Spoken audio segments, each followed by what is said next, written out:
Bonjour, je voulais d'abord remercier Céline Lefebvre et François Villa pour leur invitation. J'ai choisi donc comme titre de cette intervention Soi-même comme un cas. Évidemment, il y a du Ricoeur derrière, mais pas uniquement. Et je voudrais juste partir d'une question que je me suis posée en préambule et qui concerne plus le programme lui-même, la personne en médecine, que mon intervention proprement dite, mais les deux sont liés. Je me suis demandé comment traduirait-on la personne en médecine en anglais pour poser des questions éventuellement de transfert, transposition, exportation.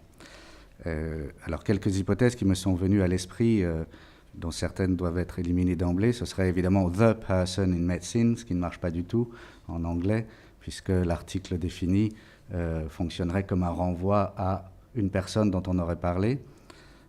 Persons, qui serait peut-être l'une des possibilités, aurait le désavantage d'introduire une distributivité là où on veut garder la notion, et notamment dans sa dimension philosophique.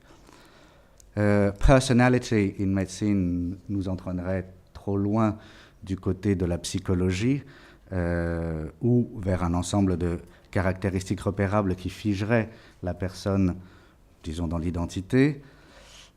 Si on biaisait, on pourrait évidemment suggérer the individual in medicine, ce qui est là pour le coup possible, mais ce qui nous emmènerait peut-être un peu loin du côté de la médecine personnalisée, pour le coup, et non pas la personne en médecine, dichotomie que ce programme entend justement dépasser. Alors, je ne surprendrai, je crois, personne en suggérant que la meilleure traduction, c'est personhood in medicine, sachant que, historiquement, le suffixe hood vient du vieil anglais had, qui indiquait la charge, le rang, le statut ou la personne. Office, rank, status and person. C'est une référence que vous trouvez dans l'ouvrage de Carolla Trips, indiqué ici. Alors, si on appliquait littéralement ce suffixe personhood, on pourrait dire que personhood, c'est la personne de la personne, et peut-être la dignité de la personne, évidemment, même si je ne suis pas sûr que s'il y a des linguistes présents dans la salle, ils me suivront sur ce terrain-là, qui consisterait à essentialiser en quelque sorte la notion de personne, d'une certaine manière à positionner une sorte de substrat, de substance derrière la personne, ce qui me paraît, du moins en anglais, peut-être plus problématique. Donc je ne vais pas m'étendre sur les enjeux idéologiques du mot personhood en anglais, et notamment en anglais américain par rapport à la personne en français, éventuellement si j'ai un peu de temps à la fin, j'y reviendrai. Mais si j'ai voulu entrer dans ma présentation par ce biais-là, c'est parce que ma traduction s'autorise aussi du précédent de Ricoeur dans Soi-même comme un autre. On sait que Ricoeur a écrit Soi-même comme un autre à la suite de conférences qu'il a prononcées en 1986 à l'université d'Édimbourg, qui s'intitulait On Selfhood, The Question of Personal Identity, qu'il a rassemblé et publié plus tard en ouvrage.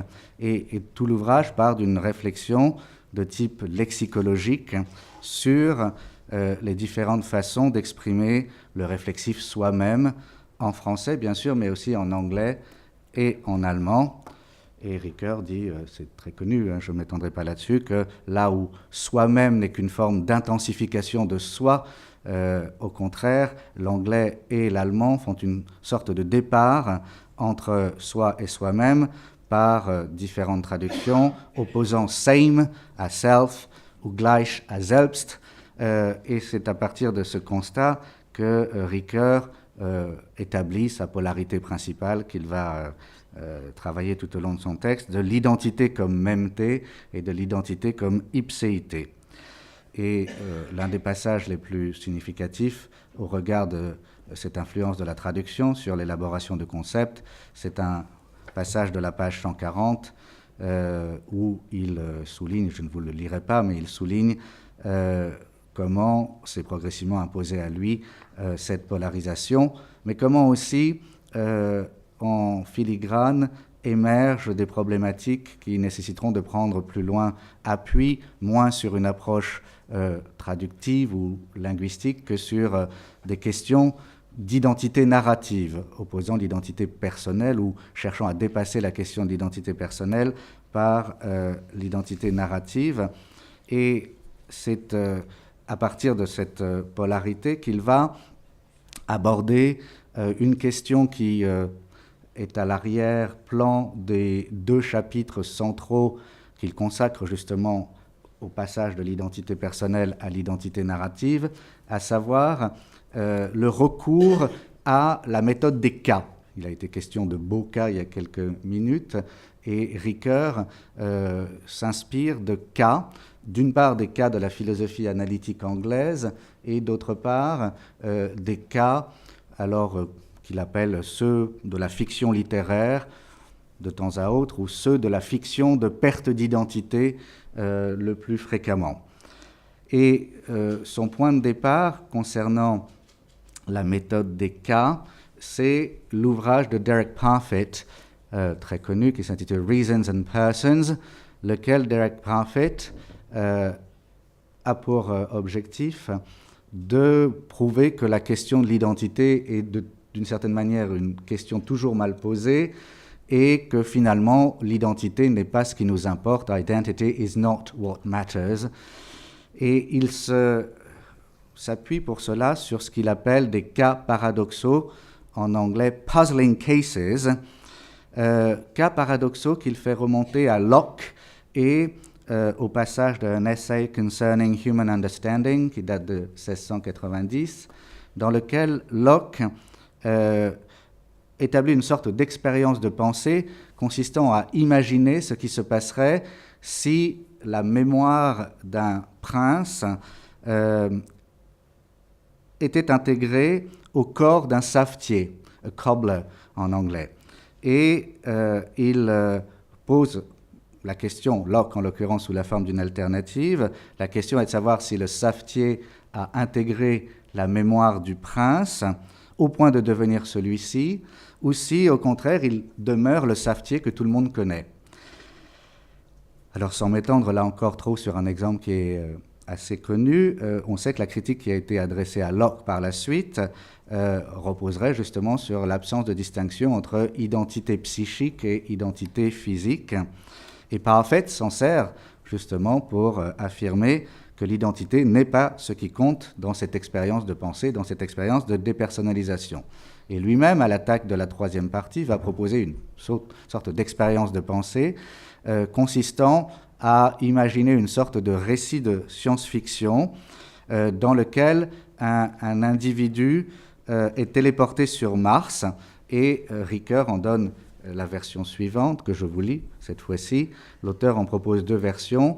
Dans les 2 cas, il est fait une copie exacte de mon cerveau. Cette copie est transmise par radio à un poste récepteur placé sur une autre planète où une machine reconstitue sur la base de cette information une réplique exacte de moi-même, donc identique au sens d'exactement semblable quant à l'organisation et à l'enchaînement des états de choses et des événements.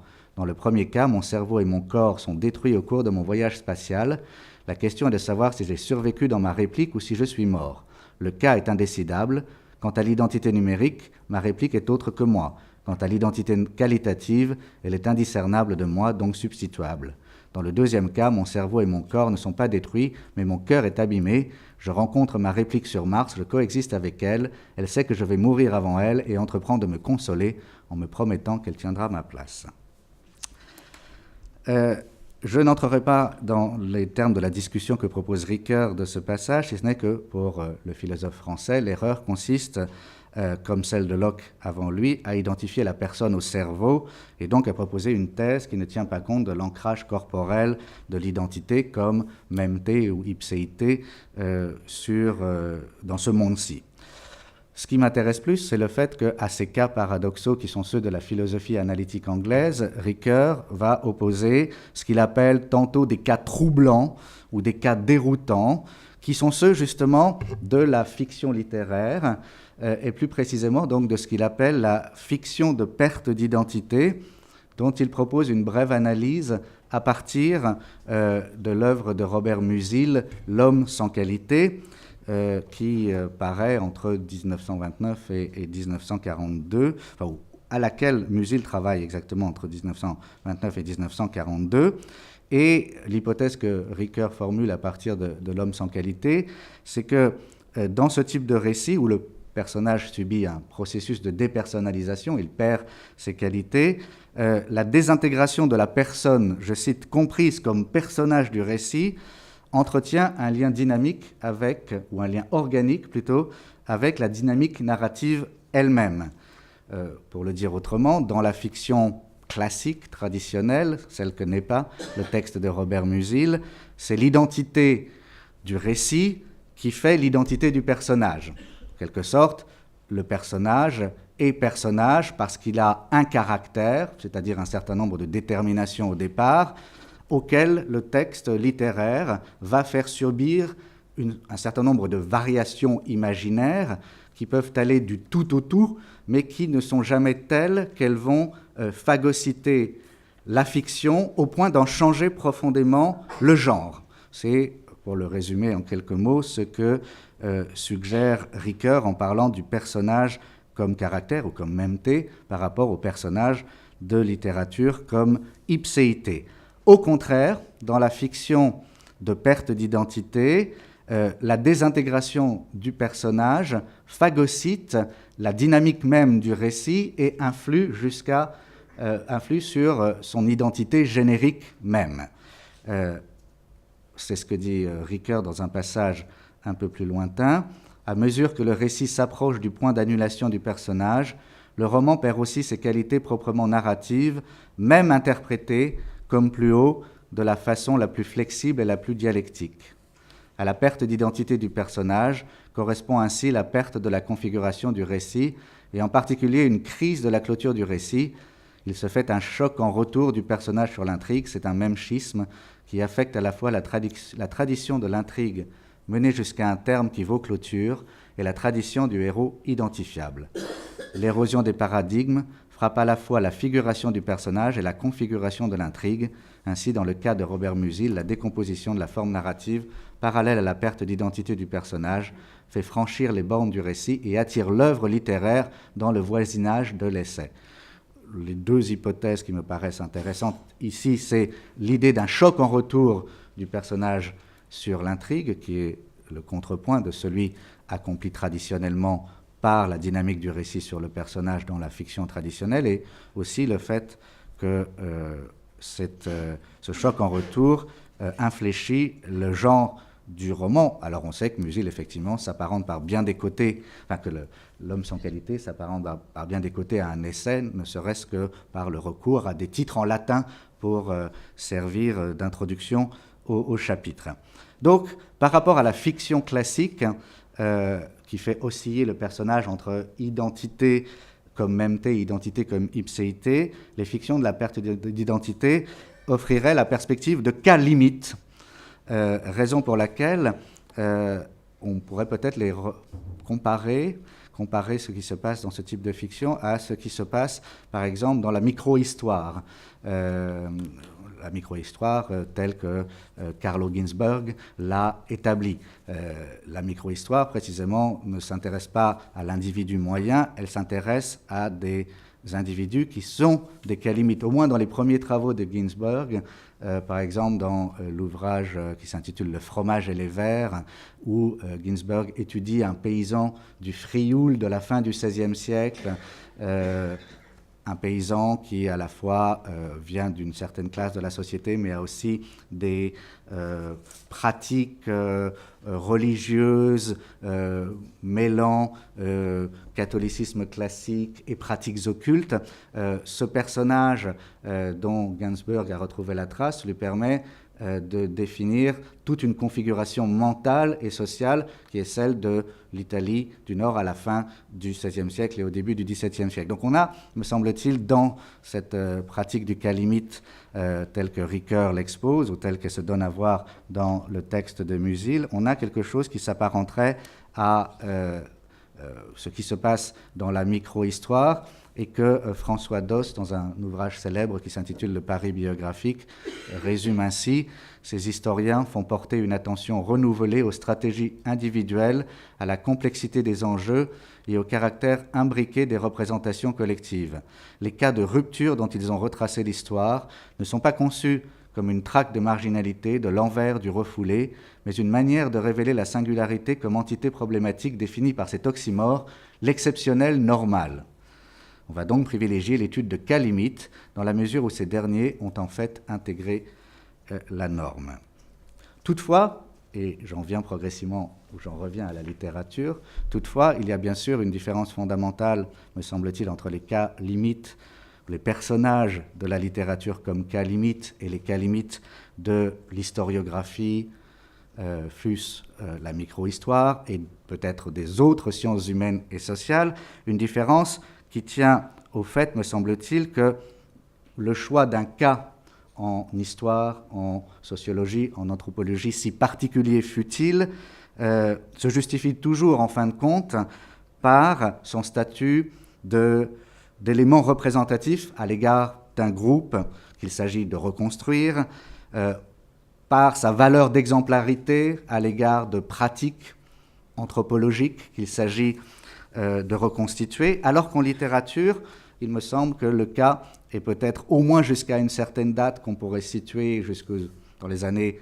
1960-1970, le cas en littérature est toujours une exception à la règle. On pourrait citer nombre de titres d'œuvres du 19e siècle ou du début du 20e siècle qui utilisent le mot cas.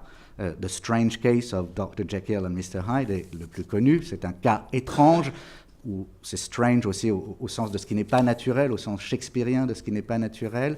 On pourrait citer aussi une nouvelle moins connue de Henry James qui s'appelle A Most Extraordinary Case, un cas des plus extraordinaires. En littérature, le cas est toujours d'une certaine manière cas limite, tendant ou faisant tendre asymptotiquement le personnage vers effectivement une altérité qui met en péril la notion même de soi-même. Mais pour cette raison, me semble-t-il, contrairement à l'individu, qui est toujours susceptible d'être pris en charge par des récurrences, celles de la sociologie, celles de l'histoire, le cas dans le récit de fiction permet peut-être d'abaisser le niveau d'individualité jusqu'à la personne. C'est là où la comparaison peut-être entre le personnage de la fiction et la personne devient potentiellement pensable. Le cas en littérature délimite peut-être une ligne de partage entre l'individu, qui serait plutôt une notion sociologique, historique, et la personne appréhendée sous les espèces du personnage. Qu'en est-il dès lors dans ce que j'appellerais la fiction à substrat médical ? La fiction à substrat médical, c'est-à-dire celle qui emprunte à la médecine le modèle du récit de cas. Stevenson, j'en ai déjà parlé, mais on pourrait citer nombre de nouvelles de Joyce, par exemple, qui s'inspirent du modèle du récit de cas. On sait que Joyce a fait des études de médecine. Vous pensez à une nouvelle comme A Painful Case, un cas douloureux, c'est typiquement une fiction à substrat médical. Ma question étant, quelle pression le modèle du récit de cas médical exerce-t-il sur la fiction et plus précisément sur le statut du personnage ? Je rappellerai qu'il y a eu un certain nombre de recherches qui ont été menées sur cette question, et notamment un certain nombre de recherches qui se sont intéressées à la question depuis le XVIIIe siècle. Il y a pas mal de chercheurs qui ont travaillé d'abord sur les spécificités du récit de cas médical comme un genre à part entière, pas simplement son application à la littérature, mais le récit de cas médical comme un genre avec ses caractéristiques stylistiques propres. Et cette recherche est toujours d'actualité, par exemple, dans la bioéthique, aujourd'hui, notamment aux États-Unis, ou dans la médecine narrative. Mais d'autres chercheurs ont ensuite essayé de les analyser à la lumière de la fiction littéraire et ont montré comment le modèle du récit de cas médical a généré l'émergence d'un type de littérature et a peut-être même été comme certains l'ont affirmé, la montée de la bourgeoisie a pu l'être, ont peut-être été à l'origine de l'émergence du roman moderne avec son individualité plus marquée. Par exemple, le fait que le récit de cas médical impose des spécifications génériques de plus en plus précises au XVIIIe siècle, avec des précisions concernant la position sociale du patient, avec des précisions concernant la famille du patient, des précisions de plus en plus réalistes sur l'état de santé du patient, mais aussi introduisent des éléments participant de la subjectivité du médecin, de ses réactions.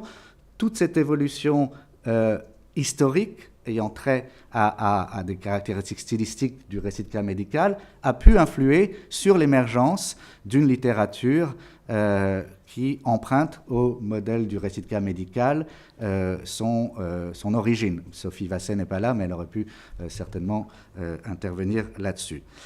Alors, ce qui me paraît intéressant et en même temps curieux, c'est que Ricoeur ne parle pas du tout de cette question-là. En fait, Ricoeur ne parle jamais de la maladie, donc pratiquement pas. Je caricature un peu, mais notamment à propos de Musil, il ne parle absolument pas de ce qui me paraît personnellement une évidence, à savoir qu'il y aurait l'influence du modèle du récit de cas médical sur Musil, ou à tout le moins, il ne dit rien du fait qu'il est connu que Musil a subi de nombreuses crises de maladies dans sa vie. Il y en a deux particulièrement marquantes. En 1886, on lui diagnostique une maladie nerveuse d'origine cérébrale, et près de 30 années plus tard, il aura dans la rue une sorte d'évanouissement, et on lui diagnostiquera cette fois-ci une véritable dépression qui était sans doute en germe 30 ans plus tôt. C'est en 1929 aussi que Musil, enfin c'est juste une année avant ou à peu près à cette époque-là, qu'il commence à écrire L'homme sans qualité, comme je l'ai déjà dit, et dans une œuvre qui relève de l'essai, il y a nombre de remarques qui sont des digressions, en quelque sorte, sur, par exemple, la limite existant entre santé et maladie. Limite qui, pour Musil ou pour les personnages, n'existe pas. Un des personnages s'exclame « Ce qui distingue un homme sain d'un aliéné, c'est précisément que l'homme sain a toutes les maladies mentales et que l'aliéné n'en a qu'une. » De même, le personnage principal, Ulrich, considère que Mossbrugger, un fou qui a assassiné des prostituées, souffre non pas d'avoir une santé insuffisante, mais une maladie insuffisante. Et Ulrich en vient à penser que, à travers Mossbrugger, la nature a une curieuse prédilection pour la production en série de tels cas. La production en série de tels cas. Donc, si L'homme sans qualité s'apparente à un essai, c'est peut-être un essai sur la maladie. Et à l'autre pôle du cas singulier, du cas particulier, du cas exceptionnel que j'ai évoqué, il y aurait dans la littérature une dynamique que j'appellerais sérielle, la production en série de tels cas, ou, et je reprends un mot qu'hier Didier Torny a employé, une dimension casuistique. Je pense qu'il y a une possibilité d'aborder la littérature à substrat médical à travers une perspective casuistique qui est aussi éventuellement celle de la sociologie, celle de la médecine elle-même, cela va sans dire. Et la force de L'homme sans qualité me paraît tenir à sa capacité de tenir ensemble les deux pôles. Le pôle du personnage comme cas limite, cas exceptionnel, et le pôle du cas comme pris dans une série, comme cas sériel. C'est souvent des personnages secondaires, en l'occurrence, qui sont impliqués par cette casuistique. Et je ferai remarquer aussi qu'historiquement, l'œuvre de Musil, là c'est très connu aussi, mais l'œuvre de Musil est contemporaine du développement de la psychanalyse et de la façon dont Freud aussi oscille constamment entre un pôle casuistique, puisqu'il dit que les psychanalystes sont d'une certaine manière les héritiers des théologiens du XVIIe siècle, sont les principaux héritiers des théologiens du XVIIe siècle, des casuistes du XVIIe siècle, et un pôle qui serait celui du patient comme cas exceptionnel, cas unique, cas extraordinaire. Et cette dichotomie, elle se voit notamment dans les années 1890, où Freud parle de la casuistique, et à la fin des années 1890, où il réfléchit à la possibilité de s'analyser lui-même, de faire une auto-analyse. Et dans 2 lettres qui datent de 1897, Freud dit « Le principal patient qui m'occupe, c'est moi-même, et puis je ne peux m'analyser moi-même qu'avec des connaissances objectivement acquises.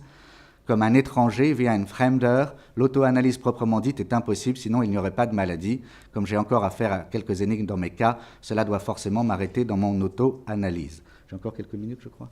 On est d'accord, hein, puisqu'on avait commencé à 40. On a commencé plus tard. Oui, 6 minutes, c'est bien ça. C'est bien ce que j'avais noté.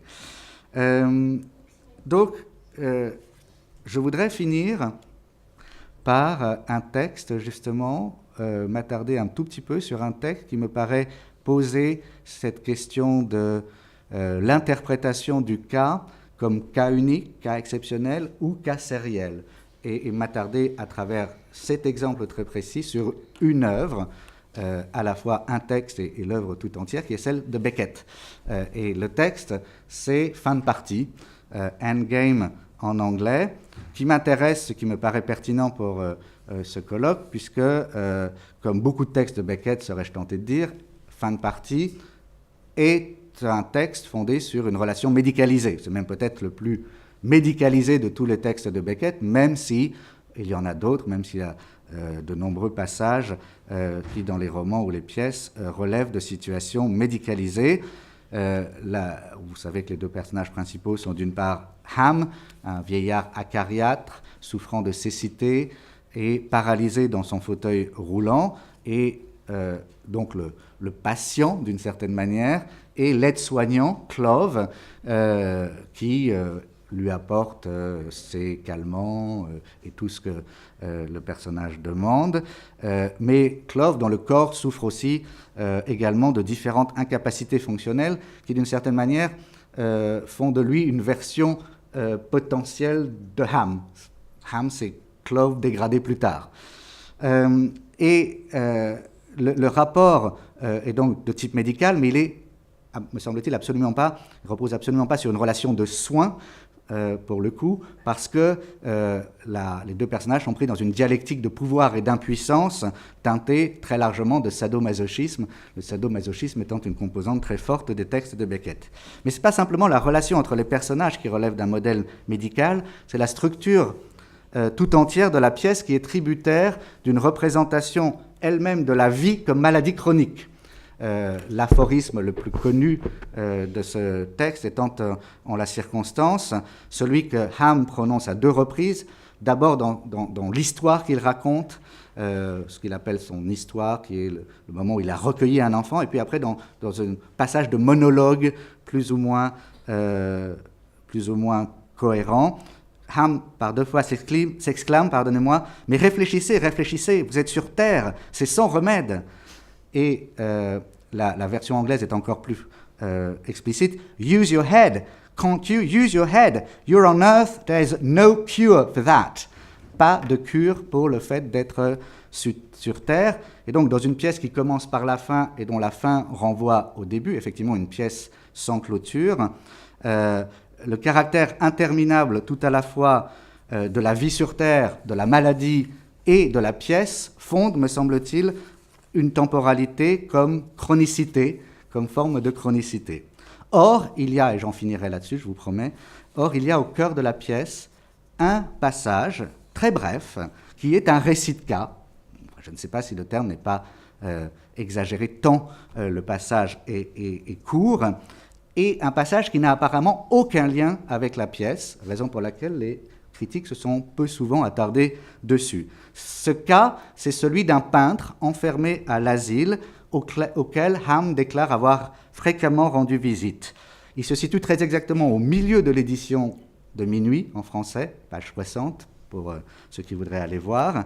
Et je vous donne, sans les lire, d'abord la version française et après la version anglaise, pour juste en souligner la différence. Voilà la version française, que je vous laisse parcourir un instant si vous le souhaitez. Comme ça me permet de reposer ma voix. Merci.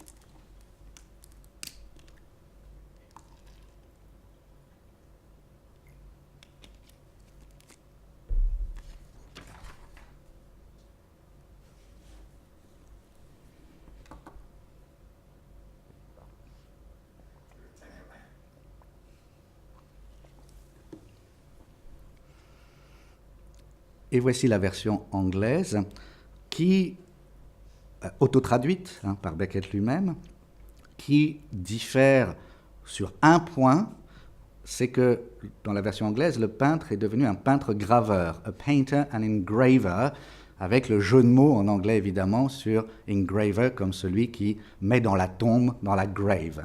Pour le coup, le peintre graveur, lui, a la capacité de clôturer la vie, semble-t-il. Mais ce n'est pas ce qui m'intéresse ici. Je me garderai bien de diagnostiquer la pathologie du fou. Je me garderai bien d'essayer de trouver un modèle possible. Au peintre graveur, certains ont parlé de Blake comme une possible influence. Ce qui m'intéresse, c'est le caractère d'étrangeté radicale de ce cas, personnage déposé au beau milieu d'un texte dont on n'a jamais entendu parler avant et dont on n'entendra a priori plus reparler après. C'est la première chose qui m'intéresse. En second lieu, c'est un passage qui inverse complètement l'axiologie de la pièce. D'abord parce qu'elle laisse entrevoir un passé idéal où Ham avait la vue, voyait, mais surtout parce que l'aveu d'affection, en français je l'aimais bien, en anglais qui sonne un tout petit peu bizarrement, I had a fondness for him, ou la relation d'empathie entre Ham et le patient qui se donne à voir dans le toucher des mains, cette affection et cette empathie sont totalement absentes d'une pièce où Ham et Clove sont pris dans une relation d'haine et d'amour, fusionnelle ou séparationnelle, mais absolument pas une relation médiane comme ça. Enfin, troisième et dernier point, c'est une relation qui est soutenue par un savoir médical. Seul quelqu'un, me semble-t-il, ayant demandé son diagnostic au médecin pourrait dire « il paraît que le cas n'était pas si rare ». Et c'est la tension instaurée entre le cas comme personnage unique, exceptionnel, et le cas comme individu présentant des symptômes susceptibles d'être pris en charge par un discours médical qui me semble être au cœur de ce passage. Mais encore, le cas n'est pas si rare, c'est une expression presque figée en français. Comme toujours chez Beckett, on n'est jamais loin de la sagesse des nations, du proverbe, de la métaphore figée. C'est une expression qui a aussi pour fonction de se rassurer. Le cas n'était pas si rare. Toute la question est donc alors de savoir comment interpréter le petit lapsus de Ham qui commence à parler en français, au présent, pardonnez-moi, puis qui se rattrape immédiatement après pour dire « Ah non, n'était pas si rare », laissant à penser que le fou, c'est peut-être lui et que le personnage n'est peut-être qu'une projection de lui-même. L'hypothèse en a souvent été faite, mais pas à travers l'étude du modèle de cas. Soi-même comme un fou, donc, ou soi-même comme un cas, résistant à l'interprétation moins celle de la médecine, puisqu'il y a un savoir médical, qu'à l'interprétation du lecteur soucieux d'écouter le texte de Beckett et qui ne sait trop quoi faire de ce passage qui est au milieu du texte comme une sorte de kyste ou comme une sorte de morceau chu au milieu d'un dialogue entre deux personnages. Il y aurait, à mon avis, deux façons de dépasser cette impasse. L'une consisterait à faire de ce passage une sorte de noyau rayonnant aussi bien sur l'avant que sur l'après du texte, par exemple de chercher les éléments interprétatifs qui entreraient en résonance avec la figure du peintre.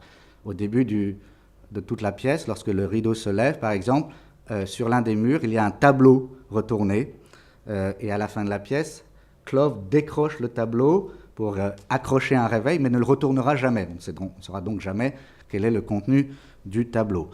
Est-ce un tableau du peintre fou? Ça paraît peu probable, parce qu'on ne saurait pas pourquoi Clove ne connaîtrait pas. Autre possibilité, travailler sur la question de la couleur grise, la question des cendres que voit le peintre dans son asile. Il y a tout un jeu sur la lumière grise. La lumière de la pièce est grise, j'entends de la pièce de théâtre, est grise.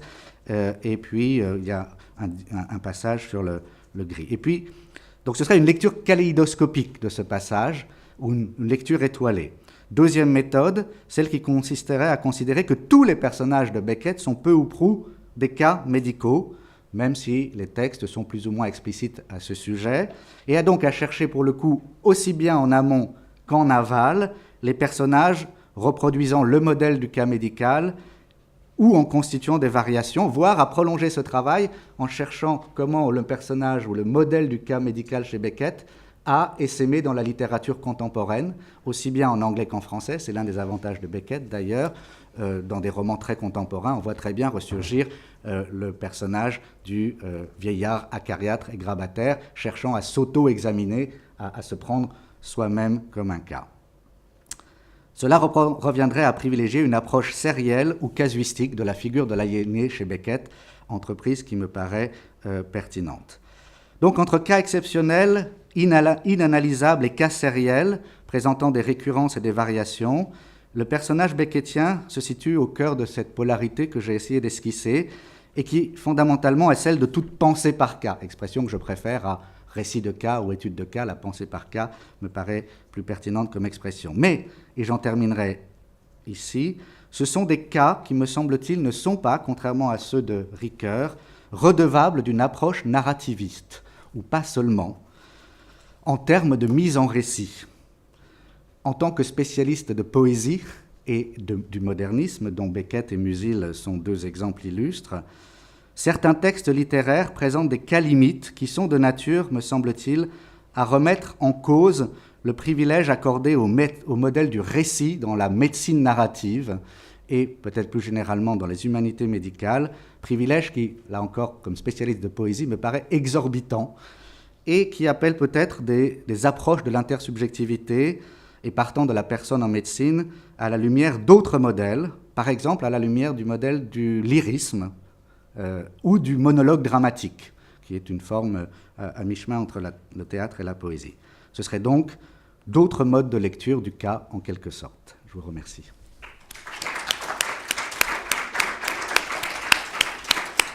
J'ai une tâche pas facile parce que votre exposé est très riche et pose des tas de questions dont je ne me saisirai qu'une ou deux de ce que j'ai pu comprendre de ma lecture ou de mon écoute. Et vous pourrez dire si... J'ai l'impression que vous nous avez fait un panorama extrêmement érudit, et là, moi, je ne suis pas spécialiste de littérature anglo-saxonne, bien que j'en lise pas mal, de l'évolution parallèle, peut-être, si j'ai bien compris, de la littérature, de la fiction et de la façon d'envisager, disons, le cas. Et comment les deux approches ont changé et se sont sûrement interpénétrées en produisant quelque chose qui est encore un work in progress, parce qu'on ne sait pas très bien. Quand je vous entends dire la médecine narrative, j'ai envie de vous dire, elle n'est pas encore établie. On n'est pas encore. Je sais bien qu'aux États-Unis, la médecine narrative connaît un certain succès, mais ici, on est encore à se demander, à essayer de l'introduire. Et vous pensez, avec beaucoup d'arguments, que peut-être ce modèle-là est déjà un modèle dépassé, c'est-à-dire du côté de l'identité narrative. Et moi, je me dis, si on arrive déjà, peut-être, je ne sais pas pour les médecins, à poser déjà la médecine narrative, ce serait un grand pas par rapport à une médecine qui se voulait longtemps objective, étude de cas. Mais ça, c'est une remarque. Justement, moi, je lisais des choses sur la médecine narrative. Je me disais que c'est des pas prudents, mais qu'il faut d'abord qu'ils fassent ces pas-là. Parce que ce que vous êtes en train de... Enfin, ce que vous proposez, ou ce que j'ai compris que vous proposez, via votre étude de la littérature tout à fait passionnante, c'est une idée qui, moi, m'est très chère. C'est cette idée de l'intersubjectivité, c'est-à-dire d'un récit qui ne serait pas posé avec un narrateur ou omniscient ou extérieur, mais d'un récit qui, comme dit Roy Schaeffer, commence au milieu, au fond. Beckett, c'est exactement un récit qui commence au milieu. Ce n'est pas un récit ordonné, c'est quelque chose là qui va essaimer dans toutes sortes de directions et dont il faut accepter qu'il commence au milieu, qu'il ne se déroule pas suivant une cohérence narrative où Ricoeur, posant l'identité narrative et faisant sa distinction très intéressante entre ipséité et entre soi-même et la mêmeté et l'ipséité, vous dites, au fond, dans la littérature moderne, et sûrement dans la façon de se raconter, on n'en est peut-être plus là. Si je peux juste me permettre, Oui. non, je ne me permettrai pas de balayer d'un revers de main la médecine narrative. Je dis juste que la médecine narrative, pour ce que j'en connais, je m'y intéresse notamment Oui. effectivement à travers ses développements aux États-Unis, Oui. est une possibilité, une forme de lecture de cas, Oui. mais qu'elle passe peut-être à côté de quelque chose, à n'être que médecine narrative, et que ma propre expérience des textes littéraires, notamment de poésie, de théâtre un peu moins, me fait penser qu'il y aurait d'autres approches de l'intersubjectivité et que la médecine rate quelque chose, à mon avis. Elle passe à côté de quelque chose, j'ose le dire très modestement, si elle s'en tient à des considérations purement narratives, de mise en récit, de récit de vie.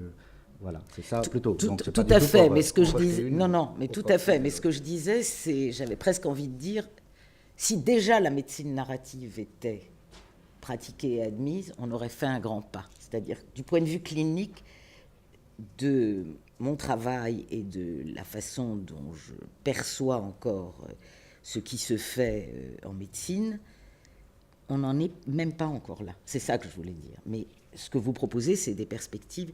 D'ailleurs, je voulais vous demander, vous parlez de Musil et de Beckett, moi je pensais à quelqu'un qui est à la fois un poète, un écrivain et un malade, c'est Robert Walzer.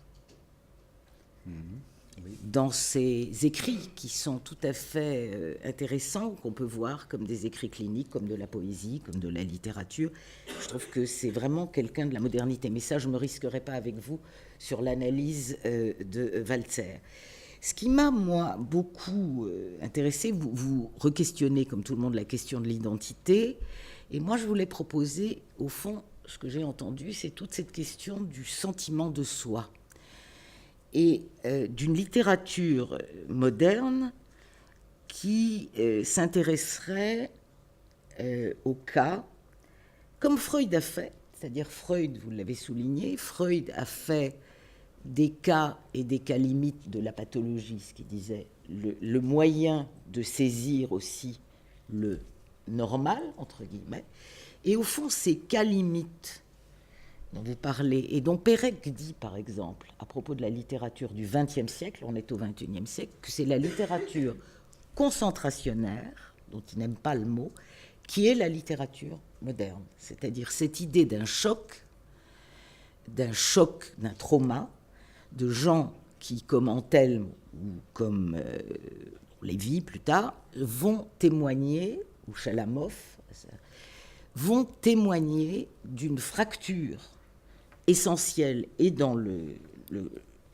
la société et pour l'individu, et qui vont essayer d'écrire quelque chose de cette fracture.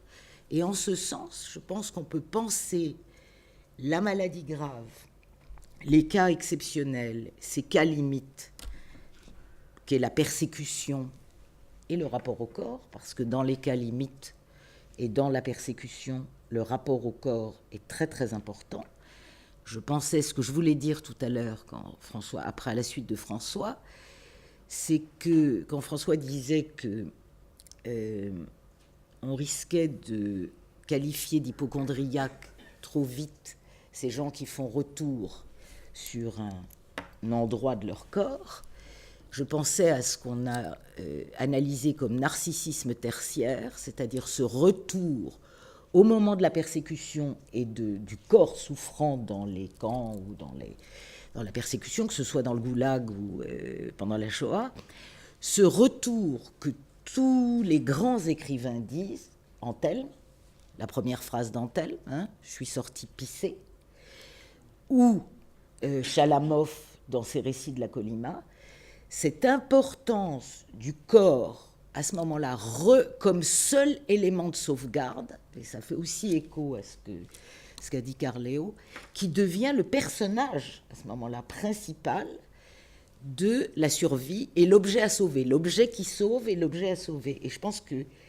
cette marque, je ne sais pas si vous serez d'accord, absolument pour moi radicale, cette inflexion radicale au XXe siècle qu'ont constitué les persécutions et la littérature à laquelle elles ont donné lieu, je ne peux pas m'empêcher de penser que que ça constitue d'abord des œuvres remarquables, mais aussi peut-être une inflexion dans la narrativité.